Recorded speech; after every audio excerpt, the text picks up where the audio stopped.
வணக்கம் நண்பர்களே. பொதுவாக அமெரிக்காவுடைய சர்வதேச அரசியல் எப்படி இருக்குன்னு பார்த்தீங்கன்னா, தன்னுடைய எதிரணியில் போட்டியாளர்களாகவும் எதிரிகளாகவும் ரஷ்யாவும் சைனாவும் இருப்பாங்க. இந்த அரசியலை நம்ம இன்னைக்கு நேற்று பார்க்கல. செகண்ட் வேர்ல்டு வார் முடிஞ்சு 1945 பார்த்துட்டு வரோம்.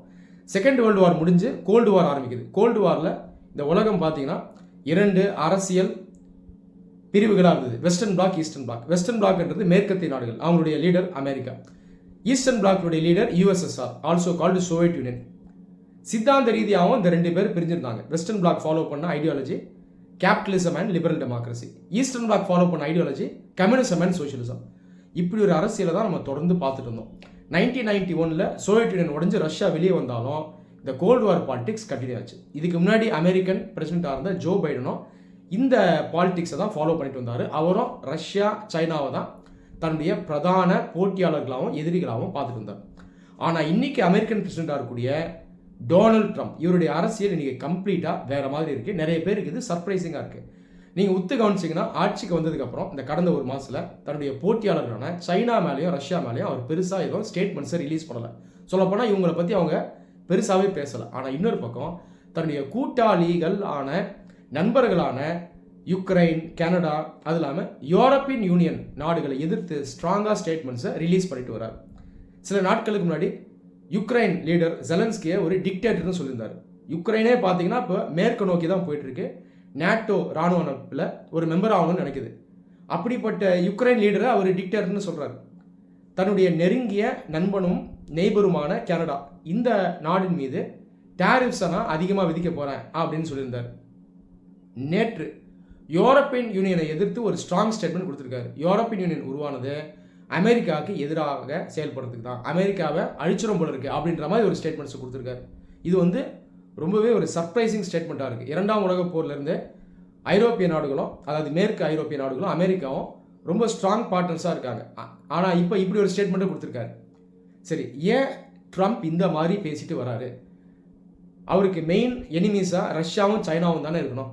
ஏன் அவங்கள பற்றி மெயினாக பேசாமல் அவங்க மேலே சாஃப்ட் அப்ரோச்சை ஃபாலோ பண்ணிட்டு கூட்டாளிகள் மேலே பாயிறாரு? இதற்கான விடைகளை நான் இப்போ தரேன். தயவுசெய்து வீடியோவை ஃபுல்லாக லிசன் பண்ணுங்கள். பொலிட்டிக்கல் சயின்ஸ் பாயிண்ட் ஆஃப் வியூவில் இந்த அரசியல், இதற்கான பேரை ரியலிஸ்ட் பாலிடிக்ஸ்னு சொல்லுவாங்க. ரியலிஸ்ட் பாலிடிக்ஸ்ன்றது என்னன்னா அதிகார அரசியல், பவர் பாலிடிக்ஸ். ஒரு நாடு தன்னுடைய நேஷனல் இன்ட்ரெஸ்ட்டுக்கு அதிகமாக முக்கியத்துவம் கொடுக்கும். என் நாடு, இப்போ உதாரணத்துக்கு அமெரிக்கா ஃபர்ஸ்ட், இது வேற ஒன்றும் இல்லை, இதுதான் ரியலிஸ்ட் பாலிடிக்ஸ். தன்னுடைய நாட்டினுடைய நலனை உறுதி பண்ணுறதுக்கு அதிகாரத்தை அதிகமாக யூஸ் பண்ணுவாங்க இந்த ரியலிஸ்ட். ட்ரம்ப் ஒரு ரியலிஸ்ட் லீடர், இதை நம்ம முதல்ல புரிஞ்சுக்கணும்.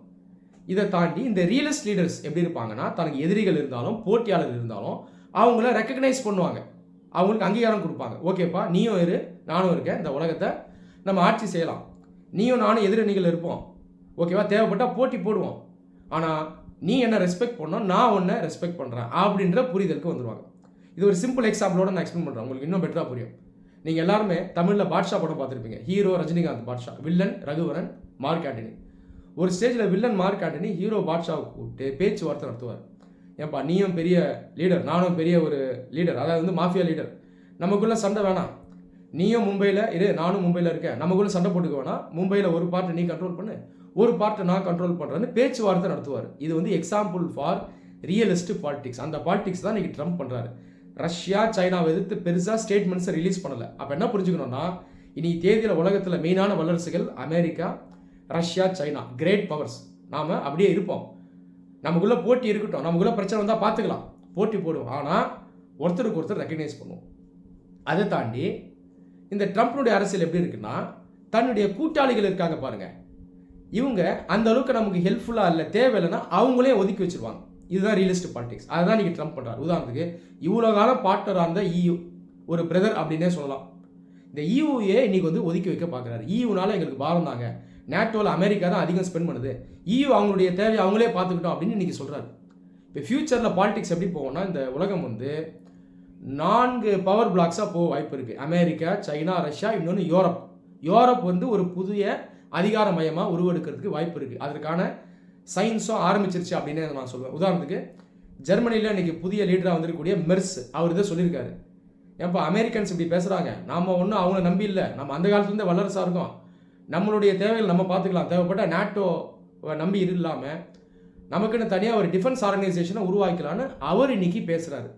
இதுதான் இன்னைக்கு நம்ம பார்க்கக்கூடிய ரியலிஸ்ட் பாலிடிக்ஸ். அப்போ இந்த உலக அரசியலை இன்னைக்கு ஒரு பெரிய மாற்றத்தை நோக்கி போய்கிட்டு இருக்கு அப்படின்னு நம்ம சொல்லலாம். ஆனால் இந்த ரியலிஸ்ட் பாலிடிக்ஸில் இந்தியாவுக்கு ஒரு பெரிய ஆப்பர்ச்சுனிட்டி இருக்குது. இதை நம்ம எப்படி புரிஞ்சுக்கிறதுனா, இந்த ரியலிஸ்ட் இருக்காங்க இல்லையா, இந்த ரியலிஸ்ட் லீடர்ஸ், உதாரணத்துக்கு ட்ரம்ப் போன்றவர்கள், இவங்க புதுசாக ஒரு நாடு ஸ்ட்ராங்காக உருவாகுது, வல்லரசாக மாறுறதுக்கான வாய்ப்பு இருக்குது, அந்த நாடும் ஒரு லீடர்ஷிப் கொடுக்கும் மற்ற நாடுகளுக்கு அப்படின்னு நினச்சாங்கன்னா அந்த நாட்டையும் அங்கீகாரம் செய்வாங்க. உதாரணத்துக்கு இதுக்கு முன்னாடி அமெரிக்கன் பிரசிடென்ட்டாக இருந்த ரிச்சர்ட் நிக்சன் 1970s இருந்தார், அரௌண்ட் அந்த பீரியட்ல இருந்தார்.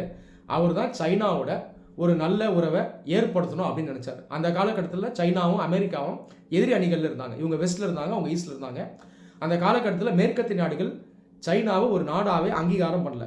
ஆனால் நிக்சன் பொறுத்த வரைக்கும் சைனா ஒரு வல்லரசா மாறிட்டு வருது, அதையும் நம்ம மதிக்கணும் அப்படின்ற அடிப்படையில் சைனாவோட ஒரு நல்ல உறவை உருவாக்க நினைச்சாரு. ஓகேவா? அப்படி பார்க்கும்போது இன்னைக்கு இந்தியாவும் ஒரு வல்லரசா உருவாகிட்டு வருது. இண்டோ பசிபிக் ரீஜனில் நம்ம ஒரு ஸ்ட்ராங் பவராக இன்னைக்கு உருவெடுத்துட்டு வரும். அது இல்லாமல் சவுத் ஏஷியாவில் நம்ம ஏற்கனவே ஒரு ஸ்ட்ராங் பவராக இருக்கும். Sagar initiative, Indo Pacific ocean strategy, Africa Asia growth corridor, quad போன்ற அமைப்புகள் மூலமாக இண்டோ பசிபிக் ரீஜனில் இந்தியாவுடைய இன்ஃப்ளூயன்ஸ் அதிகமாயிட்டு வருது. இந்த இண்டோ பசிபிக் ரீஜனில் இந்தியாவுக்கும் சைனாவுக்கும் ஒரு அதிகார அரசியல் இருக்குது, போட்டி இருக்குது. அப்போது ட்ரம்ப் போன்ற ரியலிஸ்ட் நினச்சாங்கன்னா இந்தியாவுக்கும் இன்னைக்கு இந்த கிரேட் பவர் பாலிடிக்ஸில் ஒரு இடத்த கொடுப்பாங்க, வாய்ப்புகள் அதிகம். இதை இந்தியா எப்படி யூஸ் பண்ணணும்னா, இந்த வல்லரசுகளான அமெரிக்கா, ரஷ்யா, சைனாவோட பேச்சுவார்த்தை நடத்தி ஐநா சபையில் யுஎன் செக்யூரிட்டி கவுன்சிலில் பெர்மனன்ட் மெம்பர்ஷிப்பை வாங்கணும். 1945 இன்னைக்கு வரைக்கும் 5 பெர்மனன்ட் மெம்பர்ஸ் தான் இருக்காங்க. இந்தியா ஒரு பெர்மனன்ட் மெம்பராக ஆகணும்னு நினைக்குது. ஆனால் ஏற்கனவே அங்கே இருக்கக்கூடிய வல்லரசுகள் இந்தியாவுக்கு இன்னொன்று டைம் வரல, நீங்கள் வெயிட் பண்ணுங்க அப்படின்னு சொல்கிறாங்க. இதுக்கு முன்னாடி இந்த அமெரிக்கன் பிரசிடென்ட் ஜெனரல் என்ன சொல்லுவாங்கன்னா, இந்தியா இன்னும் ரெஸ்பான்சிபிலிட்டி எடுத்துக்கணும், அதிகாரத்தை யூஸ் பண்ணணும், மற்ற நாடுகள் லீடர்ஷிப் கொடுக்கணும், இந்த உலகத்தில் இருக்க பல பிரச்சனைகளுக்கு தீர்வு கொடுக்கணும், ரிஸ்க் எடுக்கணும், அப்போ நாங்கள் இதை பற்றி யோசிக்கிறோம் அப்படின்னு அவங்க சொல்லுவாங்க. இப்போ இந்தியா தன்னுடைய லீடர்ஷிப்பை இன்க்ரீஸ் பண்ணுறதுனால நாமும் ஒரு கிரேட் பவராக உருவாகி, வல்லரசாக உருவாகி இந்த பெர்மனன்ட் மெம்பர்ஷிப்பை வாங்கிறதுக்கான வாய்ப்பு இருக்குது. இது சாத்தியமானு கேட்டிங்கன்னா இதுக்கும் சாத்தியக்கூறு அதிகம். இதுக்கும் பார்த்தீங்கன்னா பாஸ்டில் நமக்கு நிறைய பிரசிடென்ட் இருக்குது. 1971 வரைக்கும் யுஎன்எஸ்சி பெர்மனன்ட் மெம்பர்ஷிப்பில் சைனாவை ரெப்ரசன்ட் பண்ணது சின்ன நாடான தைவான். இந்த உலகத்தில் 2 சைனா இருக்குது இன்னைக்கு கூட. சின்ன சைனா தான் இந்த தைவான், அதோட இன்னொரு பேர் ரிப்பப்ளிக் ஆஃப் சைனா. 1971 வரைக்கும் தைவான் தான் ஐநா சபையில் சைனாவாக இருந்தது. அன்னைக்கு காலகட்டத்தில் தைவானுக்கு தான் செல்வாக்கு அதிகம். மேற்கத்திய நாடுகள் இந்த சின்ன தைவானை தான் உண்மையான சைனாவை ரெக்கக்னைஸ் பண்ணாங்க. ஆனால் கொஞ்சம் கொஞ்சமாக இந்த மேற்கத்திய நாடுகள் இன்னைக்கு இருக்கக்கூடிய பெரிய சைனாவான கம்யூனிஸ்ட் சைனாவான பிஆர்சியை ரெக்கக்னைஸ் பண்ண ஆரம்பித்தாங்க. ஏன்னா அது ஸ்ட்ராங் ஆகிட்டு வந்துச்சு. அப்போ இனி இந்த சின்ன சைனாவை ரெக்கக்னைஸ் பண்ணுவோன்னா பெரிய சைனாவை ரெக்கக்னைஸ் பண்ணிடலான்னு சொல்லி இன்னைக்கு தேதியில் இருக்கக்கூடிய இந்தியாவுடைய அண்டை நாடான இந்த பெரிய சைனாவை அவங்க யூஎன்குள்ளே கொண்டு வந்தாங்க. ஆட்டோமேட்டிக்காக சின்ன சைனாவான தைவான் வெளியே வந்துருச்சு.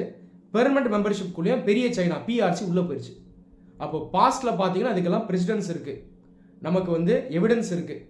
அந்த அடிப்படையில் இந்தியா அந்த வல்லரசுகளோட பேச்சுவார்த்தை நடத்தி பெர்மனன்ட் சீட்டை முடிஞ்ச வரைக்கும் வாங்கணும். இந்தியா இன்னைக்கு ரஷ்யாவுக்கும் தேவை, அமெரிக்காவுக்கும் தேவை. அதனால் இந்த வல்லரசுகள் இந்தியாவுக்கு பெர்மனன்ட் மெம்பர்ஷிப் அப்ரூவ் பண்ணுறதுக்கு ரெடியாக இருக்காங்க. சைனா தான் டைரெக்டாக இதை அப்போஸ் பண்ணுறாங்க. ஆனால் சைனாவை அமெரிக்காவாலையும் ரஷ்யாவோடையும் கன்வின்ஸ் பண்ண முடியும். ஏன்னா அந்த கிரேட் பவர் பாலிடிக்ஸ் நான் ஏற்கனவே எக்ஸ்பிளைன் பண்ணியிருக்கேன். சைனாவை அவங்க கன்வின்ஸ் பண்ணுவாங்க, நம்ம அதுக்கு ஸ்டெப்ஸ் எடுக்கணும். இந்தியாவும் ஒரு வல்லரசாக உருமாறிட்டு வருது. இந்தியாவுக்கு ஒரு பெரிய ரோல் இருக்குது இண்டோ பசிபிக்கில், ஏஷியாலையும் இருக்குது. இந்தியா கீழே நல்ல நாடுகள் இருக்காங்க. கீழேன்னு சொல்கிறது இந்தியாவுடைய ஒரு கைடன்ஸில் இருக்காங்க. இவங்களுக்கு இந்தியா ஹெல்ப் பண்ணுது. இந்தியாவையும் நம்ம ரெக்கக்னைஸ் பண்ண வேண்டிய காலகட்டம் வந்துருச்சு. அதனால் இந்தியா பெர்மனன்ட் மெம்பர்ஷிப்க்கு அப்ளை பண்ணும்போது நீ அதை தடுக்காத, வீட்டோ யூஸ் பண்ணாத, நீ அலோவ் பண்ணு அப்படின்னு அமெரிக்காவும் ரஷ்யாவும் சைனாவோட பேச்சுவார்த்தை நடத்தி இந்தியாவுக்கு பெர்மனன்ட் மெம்பர்ஷிப்பை கொடுக்குற மாதிரி ஒரு சிச்சுவேஷனை நாம் ஏற்படுத்தணும். இதற்கான வாய்ப்புகள் அதிகம் அப்படின்னு நான் சொல்லுவேன். இந்தியன் பிரைம் மினிஸ்டர் மோடியுமே ஒரு ரியலிஸ்ட் தான்.